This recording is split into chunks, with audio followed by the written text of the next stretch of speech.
আসসালামু আলাইকুম।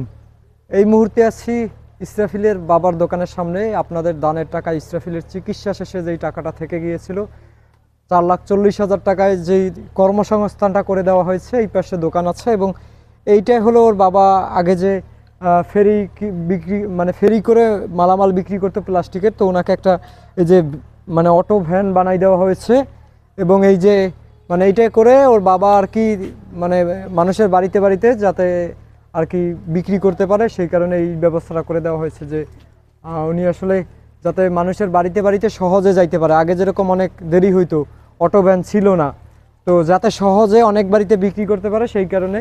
তো এই যদি মানে এই ভ্যানে অনেক টাকার এই মালামাল আছে, পুরো ভ্যান ভর্তি। যাই হোক, আর এই পাশে হইলো দোকান, এই দোকানটা একটু দেখান। এই পাশে হইলো ওর বাবার দোকান।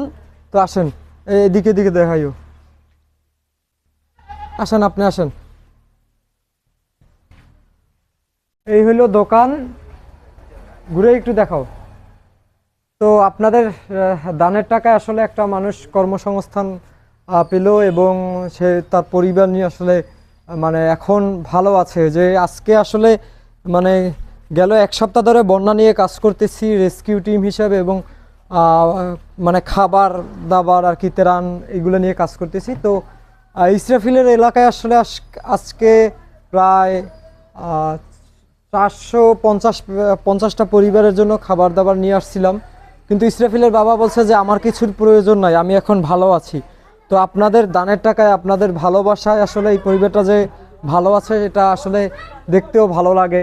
তো এই হলো দোকান, এরপরে এইদিকে দেখাইও, এইদিকে। তারপরে এই যে পেছনে আছে আরো লাইট নাই, না কারেন্ট নাই, কারেন্ট নাই। তো আমার আসলে কপাল খারাপ, যেইবার আসি সেইবারই আসলে মানে অবস্থা খারাপ থাকে। আর এইদিকে হইলো পেছনের পেছনের সাইড যে মালামাল আছে, আচ্ছা পেছনে গোডাউন করছে। আসলে বিষয়টা কেউ খারাপভাবে নেবেন না, বন্যার কারণে আসলে বুক সমান সব জায়গায় পানি এবং আমার ব্যাগ হারিয়ে গেছে, অনেক প্রয়োজনীয় জিনিসপত্র ছিল নোয়াখালীতে হারিয়ে গেছে, ওটা আর খুঁজে পাইনি। তো এই কারণে আমার আসলে এক পোশাকে থাকতে হচ্ছে এবং যেহেতু বন্যায় আসলে রেস্কিউ করতে নেমেছি, তো সেই কারণে আসলে মানে 3/4 প্যান্ট ছাড়া কোনো উপায় নাই, কারণ ফুল প্যান্ট জিন্স প্যান্ট এগুলো পরে আসলে পানির মধ্যে নেমে হাঁটা যায় না। তো এখন ঘটনা হলো যে এই যে দেখতে পাচ্ছেন যে ইসরাফিলের বাবার দোকান এবং ওই পাশে অটো ভ্যান। তো ওই পাশে একটু ঘুরাই যদি দেখাও আবার, যে ওই পাশের দোকানটা, ওই যে ওইটা। হুম, এটা হলো আসলে মানুষের বাড়িতে বাড়িতে নিয়ে গিয়ে বিক্রি করে। এখন এদিকে আসেন, এদিকে ঘোরো।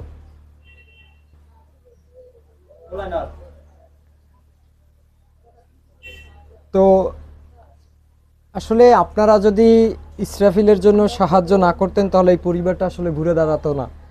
আল্লাহ উত্তম ফয়সালাকারী, উত্তম, উনি আসলে জানে যে বান্দার জন্য কোনটা করলে ভালো হবে। ইসরাফিলকে আল্লাহ নিয়ে গেছে, ওর জন্য দোয়া করবেন আল্লাহ যেন ওকে জান্নাতুল ফেরদৌস দান করে। এবং আসলে ইসরাফিল নিজের জীবন দিয়ে আসলে তার পরিবারকে স্বাবলম্বী করে দিয়ে গেছে, এরকমই আসলে আমার কাছে মনে হয়। কারণ ওর চিকিৎসার অপারেশনের টেবিলে নেওয়ার আগ পর্যন্ত মানে সাহায্য আসছে এবং 9 লাখ টাকা সাহায্য আসছিল, তখনও আসলে 1 লাখ টাকা একজনে দিয়ে গেছে, 10 লাখ টাকার কথা ডাক্তারে বলছিল।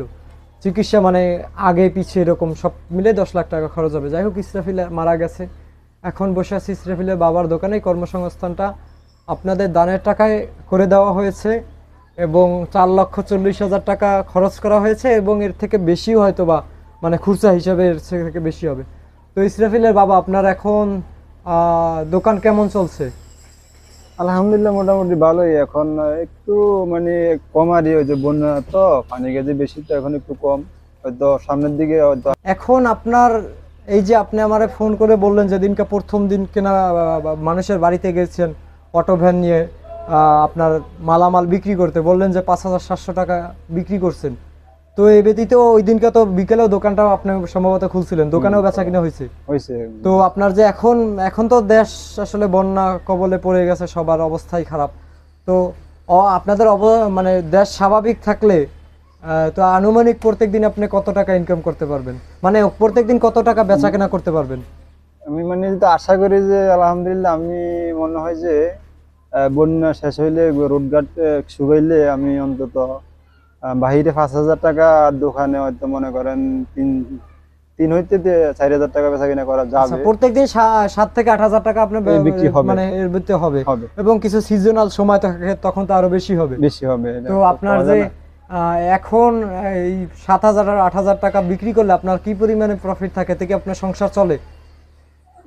অবশ্যই আপনারা যদি 8,000 টাকা বিক্রি করে অন্তত আমার মনে করেন তো লাভ অনেকই থাকে, ঠিক আছে, 14-15 টাকা থাকে। তো এর ভিতরে আপনার বাইরে যেই মালগুলা নিই ওগুলা হিসাব ছাড়া ওগুলা কিছু মাল চুরি হয়।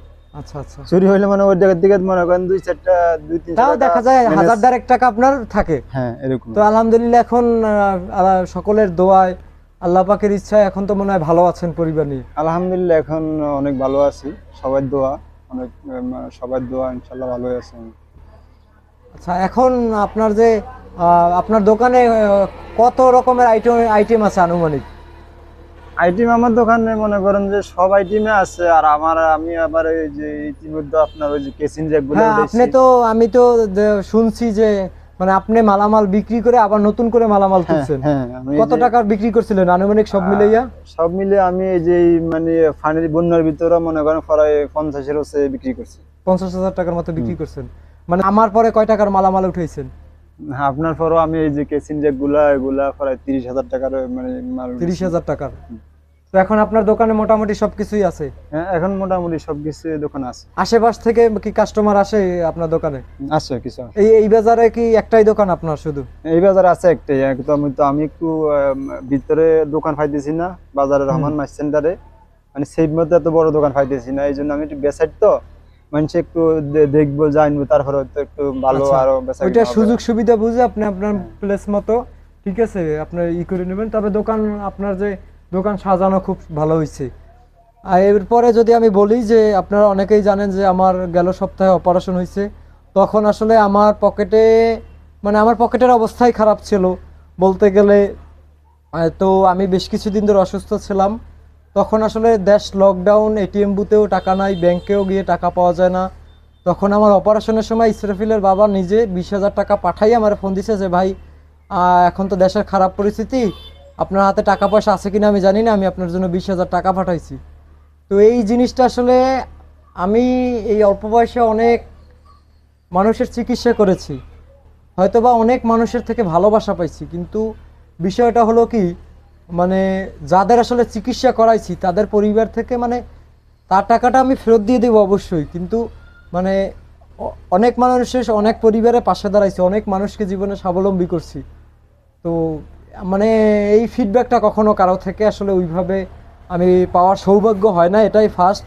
তো আসলে যেই মানুষটাকে আপনারা সাহায্য করছেন, যেই মানুষটাকে আপনারা তার সন্তানের জন্য 10 লাখ টাকা সাহায্য পাঠাইছেন, সেই মানুষটা আজকে তার এলাকা 450টা পরিবারের জন্য ত্রাণ নিয়ে আসছি, গলা সমান পানির মধ্যে নেমে সবাই মিলে ত্রাণ দিলাম। সেই মানুষটা বলতেছে যে আমার কোনো ত্রাণ লাগবে না, আমার অবস্থা এখন আল্লাহর রহমতে অনেক ভালো। এবং উনি মানে আমাকে মানে আর কি মানে উনি আমার ওই অবস্থায় মানে অপারেশনের সময় দেশের এই ক্লান্তি লগ্নে মানে উনি বেচা কিনা করে, উনি কিন্তু ধার করে পাঠানো, ওনার বেচা কিনা থেকে উনি আমার 20,000 টাকা পাঠাইছে। তো যেই মানুষটাকে আপনারা মানে সাহায্য করছেন এভাবে শুধুমাত্র আমাকে চিনে আমার মাধ্যমে, তো সেই মানুষটা আজকে আসলে মানে ওনার যদি অবস্থান আরেকটু ভালো হয় আমি মনে করি যে ওনার মাধ্যমে আরও 5 জন মানুষ উপকার পাবে। ইয়াসমিনরে কি কোথায় ভর্তি করছেন? ইয়াসমিনের আপনার ওই যে এই শান্তিরহাট মহিলা মাদ্রাসায় ভর্তি করেছি। শান্তিরহাট মহিলা মাদ্রাসায় ভর্তি করেছেন। কোন ক্লাসে? ক্লাস 3-তে। ক্লাস 3-তে। আচ্ছা, ওর লেখাপড়ার পিছনে এখন মাসে যাবে কত আপনার? ওর লেখাপড়ার খরচ আপনার ওই যে ফারহানা আপু উনি দিতেছে। উনি বলছে যে আমি ফারহানা আপু কিন্তু আপনারে না, ফারহানা না, ফারজানা আপু আপনারা কিন্তু সর্বোচ্চ হেল্প হ্যাঁ করছে। অনেক টাকা দিছিল। ফারজানা আপু আপনার ওর ইয়ে থেকে 2,22,000 টাকা আমাকে মানে হিসাবের জন্য অপারেশন বাবদ দিছে, হ্যাঁ, 3 ধাপে। বাবদ দিছে। তো এখন আপনার যে কত টাকা খরচ হয় ইয়াসমিনের জন্য?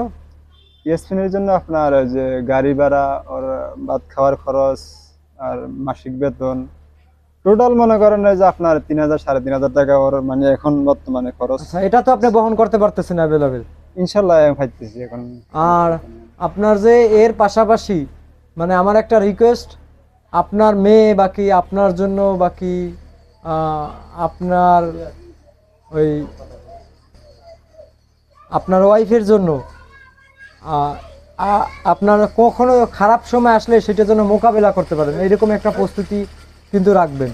ঠিক আছে, মানে আপনার প্রত্যেক দিন যদি আপনার যদি 1,500 টাকা ইনকাম হয়, তো আপনি একটা এখান থেকে একটা সেভিং করার চেষ্টা করবেন, যাতে পরবর্তীতে আপনার কোনো সময় এই ইসরাফিলের নিয়ে যে খারাপ দিনগুলো পার করছেন, কেউ তো পাশে ছিল না। না না না, আমার থেকে তো ভালো কেউ জানে নাই, যারা ভিডিওটা দেখতেছে আমার থেকে তো বেশি কিছু ফেস করে না তারা, না। তারা হয়তো বা ভিডিওতেই দেখছে। দেখছে এইরকম। আমি কবর দিতে মাটি নিয়েও ঝামেলা করছি, লাস্ট পর্যন্ত আপনার মাটি কিনে, জায়গা কিনে তারপর মাটি দিতে হয়েছে।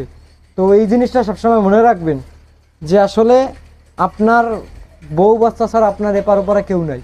হয়তো বা আল্লাহ পাক হুকুম করছিল দেখা আমার সাথে আপনার পরিচয় হয়েছে, আমার মাধ্যমে আরও কিছু মানুষ জানতে পারছে।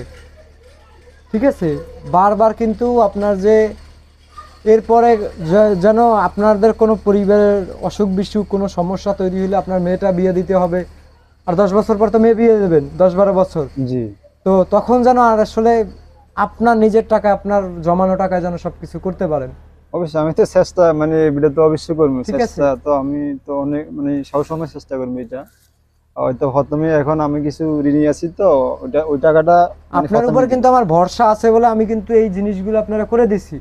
এই যে ইউসুফ যে মারা গেছে ইসরাফিলের আগে, তো ইউসুফের পরিবারেরও কিন্তু এরকম একটা দোকান দেওয়ার মতো টাকা পয়সা ছিল, কিন্তু আপনি যে আমার একটা সাহস করে বলছেন যে ভাই আমি জিনিসটা, আমি যখন আপনারা বলছি আপনারা কোনো দোকান দিয়ে দিতে পারলে আপনি করতে পারবেন কিনা কর্মসংস্থান, আপনি যেরকম বলছেন যে ভাই আমি পারবো, আমি কিন্তু বলছি যে নষ্ট করা যাবে না, আর নষ্ট করলে ঠিক আছে পরে কিন্তু আপনার জবাব দিতে হবে। আমি কিন্তু অনেক আপনার ভয়ভীতিও দেখাইছি। ঠিক আছে। তো ইউসুফের বাবারে যখন বলছি সে বলে মানে গরু কিনে দিলে ঘাসটাও কাটতে পারবে না, এরকম মনে হয়। ঠিক আছে, যাই হোক, মানে উনি যদি আপনার মতো একটু বুদ্ধিমান, যদি একটু মানে চালাক হইতো, তাহলে হয়তো বা ওর পরিবারের ভাগ্যটাও খুলে যেত। আমি কিন্তু চাইলে আপনারা পারতাম যে আপনারা একটা ঘর কইরে দিতে। অনেকে না, কিন্তু ঘর- বলছিল যে একটা ঘর কইরে দাও, জায়গা কিনা একটা ঘর কইরে দাও, কিন্তু ঘর কইরে দিলে সেই আপনিই রয়ে গেলেন। এখন তো আপনি ভাড়া থাকতেছেন, বাকি মানুষের বাড়িতে থাকতেছেন, তখন তো ওই নিজের ঘরে থাকতেন কিন্তু পাতিলে ভাত থাকতো না। তো এই জিনিসটা আমি কখনো চাই না, আমার নিজের যেটা ভালো মনে হয়েছে সেটাই আমি করছি। আপনার জন্য ঘর তৈরি করে না দিয়া আমি কিন্তু এই কর্মসংস্থান করে দিছি, যাতে আপনি এই কর্মসংস্থানের দ্বারাই ঘর করতে পারেন। আপনি কিন্তু ঠিকভাবে যদি 2 বছর ব্যবসা করতে পারেন, আপনি কিন্তু নিজের টাকায় নিজে অন্ততপক্ষে একটু জমি কিনতে পারবেন। জি, আশা করি হবে ইনশাল্লাহ। তো আপনার যে এই যে ফারজানা আপু, ফারহানা আপু, বাকি যারা দেশ বিদেশ থেকে সাহায্য পাঠাইছে, সকলের জন্য দোয়া করবেন। আর এই যে এতদিন তো দোকান তো আপনারা আন্দোলনের মধ্যে দিয়ে দিচ্ছি, এখন তো সব কিছু এখন পর্যন্ত স্বাভাবিক হয় না। ইসরাফিলের দোকানে একটা সাইনবোর্ড লাগাবেন, ঠিক আছে, ওর নামের দোকানটা রাখবেন। আর আপনার যে প্রতি বছর আপনার ইসরাফিলের জন্য আমি বলি না যে আপনার আত্মীয় স্বজন পাড়া প্রতিবেশীরে খাওয়াইতে হবে, আপনি একটু মিলাদ পড়াইয়া আপনি যারা এতিম আছে তাদেরকে যদি পারেন, আত্মীয় স্বজন না, তাদেরকে যদি পারেন, আপনি যদি বাসায় এনে না খাওয়াইতে পারেন, তাদের কিছু বাজার করে দিয়েন। এটা আমার পক্ষ থেকে রিকোয়েস্ট, কারণ ছেলেটা না, না, আমি ছেলেটা হচ্ছে বহুত কষ্ট করছে। ঠিক আছে, ওই ছেলেটার কারণেই কিন্তু আপনারা আজকে ভালো স্থানে আছেন। তো ইসরাফিলের এই জিনিসটা আপনি যতদিন বাইসে আছেন, ঠিক আছে, আপনি চেষ্টা করবেন যে ওর মৃত্যুবার্ষিকী আসলে সেই কিছু মানুষের দান করার, কারণ আপনারা কিন্তু ওই দানের উসিলায় কিন্তু আজকে আপনি ঘুরে দাঁড়াইছেন। মানুষ কিন্তু আপনারা দান কইরা আপনারা আল্লাহ পাক চাইছে বলে আপনি উপরে উঠে যাইতেছেন। ঠিক আছে, তো স্বাবলম্বী হইতেছেন। তো এইটা মানে আপনিও যেন মানুষের দানটা করতে পারেন, সেই মনটা কিন্তু যেন থাকে, কারণ আপনার এই টাকাটা পুরো কিন্তু দানের টাকা, বুঝছেন, শুধু আছে আপনার পরিশ্রম। ইনশাল্লাহ চেষ্টা করবো। আরে আমি তো সবসময় চেষ্টা করবো যে আমি এই যে মানে এই প্রতিষ্ঠানটা যেন ধরে রাখবার জন্য একটু মানে খুবই চেষ্টা করি, যে যেহেতু আমি অনেক মানুষের সাহায্য করছি, এই টাকাটা যদি আমি অন্য হতে কোনো কারণে নষ্ট করে, মানুষ আমার মানে অনেক খারাপ মনে মানুষ করবে। আপনারে খারাপ বলবে। আমি আমার এই যে ছেলে- দেখেন, আমি কিন্তু বলছি যে 10 লাখ টাকা লাগবে, অপারেশনের আগেও আমার 1 লাখ টাকা শর্ট ছিল, সে 1 লাখ টাকা কিন্তু এসে দিয়ে গেছে মানুষ। ঠিক আছে, তো আমি যেন মানে আপনি এমনভাবে ঘুরে দাঁড়ান যাতে আমি পরবর্তীতে আরেকজনের জন্য মানুষের কাছে যদি বলি, ঠিক আছে, মানুষ যেন আবার আগাই আসে, বুঝতে পারছেন। এখন আপনি যদি ধরে না রাখতে পারেন তখন কিন্তু আপনার যে আরেকটা মানুষটা আমি ঘুরে দাঁড়া করে দিয়ে কিন্তু আমার সমস্যা হবে। সমস্যা হবে বলতে গেলে কি, তার জন্য আমি হয়তো বা তেমন কিছু করতে পারবো না। কিন্তু আপনি যদি ঘুরে দাঁড়াইতে পারেন, এই যে আমি আজকে এই দোকান দিয়ে গেলাম, দোকান দিয়ে এই যে আসার কিন্তু ইচ্ছে ছিল না, আল্লাহ নিয়ে আসছে বন্যার কারণে। তো এই যে মানুষ এখন দেখতেছে, হয়তোবা আমার নিজেরই ব্যক্তিগত জায়গা থেকে ভালো লাগতেছে যে আপনি দোকানটা যেভাবে সাজাইছেন, বাকি আপনি আবার নিজে বিক্রি করে মালামাল আবার নতুন করে তুলছেন। তো এইভাবে যদি তো এই যে মানুষ একটা মানে বর্তমান অবস্থা আপনার জানতে পারলো, তো মানুষ তো এরপরে আরেকজনের জন্য যদি আমি বলি তখন কিন্তু মানুষ আগাই আসবে। আর আপনি যদি এই জিনিসটা যদি ধরে না রাখা, যদি আপনি যদি মাল উঠাইতেন না, বাকি আপনার যে যে কয় টাকা বিক্রি হয়েছে সেই কয় টাকা যদি আপনি খাইয়ে খরচ করে ফেলতেন, তাহলে কিন্তু মানুষ ওইভাবেই আসলে দেখতো। ঠিক আছে, আপনারা দোয়া করবেন, ইসরাফিলের দোয়ার জন্য দোয়া করবেন, ওর বোনটা যেন মানুষের মতো মানুষ হতে পারে। ওনাকেও লেখাপড়ার জন্য মাদ্রাসায় ভর্তি করে দেওয়া হয়েছে, এবং ওর বাবা যেন ঠিকভাবে কর্মসংস্থানটা চালাইতে পারে এবং ওরা যেন সুস্থ থাকে আর ভালো থাকবেন। তাহলে আপনাদের সকলের জন্য দোয়া রইল, এবং বিশেষ করে ফারজানা আপু, ফারহানা আপু, বাকি সবার প্রতি কৃতজ্ঞ আসলে দোয়া রইল। তবে ফারজানা আপু আসলে 2,22,000 টাকার যদি হেল্পটা আসলে না করতো, মানে উনি 3 ধাপে টাকা পাঠাইছে, তো তাহলে আসলে হয়তো এত বড় কর্মসংস্থান করা যাইতো না। এবং উনি একমাত্র যে এর বাবার কর্মসংস্থানের জন্য হেল্প লাগছে, মানে টোটালি উনি 2,22,000 টাকা দিয়েছে, কর্মসংস্থানের জন্য কিছু টাকা দিয়েছিল।